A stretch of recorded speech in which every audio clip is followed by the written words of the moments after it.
पहली बार hot air balloon में बैठना पड़ गया बहुत भारी। इतनी ऊंचाई देख के डर के मारे मेरी हालत हो गई थी इतनी खराब कि मुझे चक्कर आने लग गए थे। तो मनाली से हम लोग जा रहे थे लुधियाना अपने घर को। रास्ते में हमें दिखा हॉट एयर बलून और एक दो बार पहले भी हमें दिखा तो हम लोगों ने इग्नोर कर दिया था, पर बार बार दिख रहा था ना तो हम लोगों ने सोचा क्यों ना हम जाते हैं, एक बार पता करते हैं कि क्या चार्जेस है। मैं तो मना कर रही थी क्योंकि मुझे ना ऊंचाई से बहुत ज्यादा डर लगता है, पर मेरे हस्बैंड पहले ही चले गए थे और वहां पे सारी बात कर ली थी। और बर्फ की वजह से ना सारा रास्ता इतना फिसला हुआ था ना, सारी बर्फ पिघल रही थी और पानी पानी हो गया था। वैसे तो मुझे बैठना भी था, पर इतनी मैंने न्यूज़ सुनी हुई है ना कि कभी ये फट जाता है या इसमें आग लग जाती है, जिसकी वजह से ना मुझे बहुत ज़्यादा डर लग रहा था। तो रास्ते को पार करके मैं गई अपने हस्बैंड से पूछने के लिए कि क्या आप लोगों ने बात कर ली है। और इतना ज़्यादा मुझे हो रहा था ना कि मम्मी भी बैठने वाले थे, मम्मी तो बहुत ज़्यादा डर रहे थे, पर जिया सबसे ज़्यादा एक्साइटेड थी। तो फाइनली हमारा टाइम आ गया था, यानी कि हमारी बारी आ गई थी। तो हम लोग सभी लोग गए थे यहाँ पे बैठने के लिए और ये काफ़ी ऊंचा था। उन्होंने कहा कि घबराने की कोई बात नहीं है, डरने की कोई बात नहीं है। अगर आपको लगता है कि चक्कर आ रहे हैं या फिर डर लग रहा है तो आप नीचे बैठ सकते हो। तो हर्षी को भी हम लोग लेके आ गए थे। पहले तो हमने सोचा था कि हर्षी को नहीं लाएंगे क्योंकि वो बहुत ज़्यादा डर रही थी।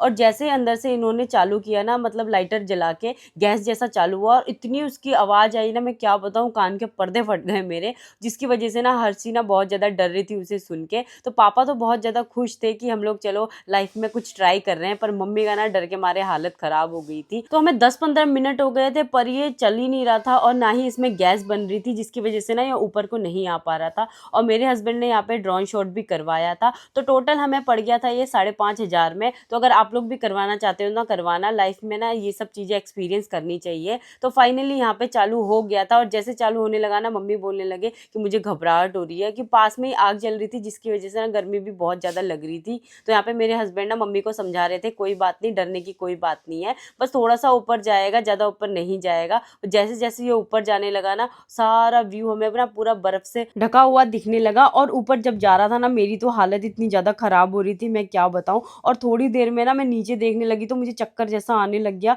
जिसकी वजह से मैं नीचे बैठ गई थी। अजीब सा हो रहा था क्योंकि ऊंचाई से ना मुझे बहुत ज़्यादा डर लगता है और इसकी ऊंचाई कम से कम 500 फुट थी। तो उन्होंने बताया कि इससे ज़्यादा ऊपर उड़ाना ना इनको अलाउड नहीं होता है, बस इतना ही उड़ा सकते हैं। जब नीचे आ गई ना मैं, तो मुझे ना वॉमिट जैसा होने लगा। थोड़ी देर में बैठ गई थी और लंबी लंबी मैंने सांसें ली, पानी पिया।